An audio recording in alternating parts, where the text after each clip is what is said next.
Good morning, everyone. Sons and daughters of God, chapter 18, January 18th. He knows how to help us when we are tempted. For in that he himself has suffered being tempted, he is able to succor them that are tempted. Hebrews 2:18.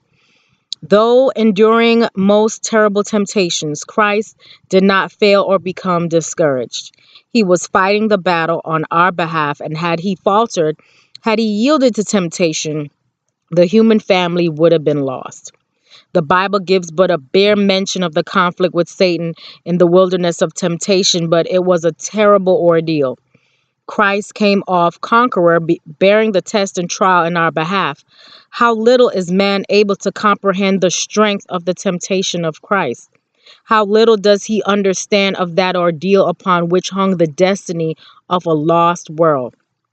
The world's Redeemer was not warring against flesh and blood, but against principalities and powers, against the rulers of the darkness of this world, against spiritual wickedness in high places.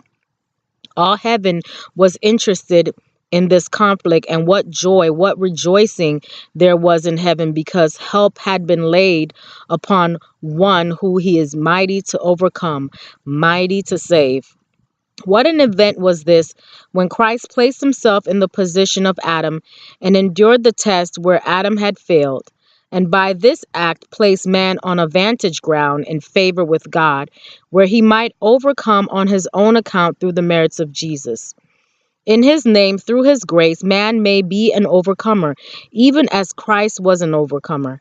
In Christ, divinity and humanity were united, and the only way in which man may be an overcomer is through becoming a partaker of the divine nature.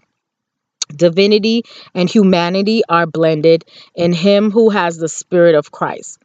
The Apostle Paul writes, "In all things it behooved him to be made like unto his brethren, that he might be a merciful and faithful high priest. We have not an high priest which cannot be touched with the feelings of our infirmities, but was in all points tempted like as we are, yet without sin." Have a great day. You are a son and daughter of God.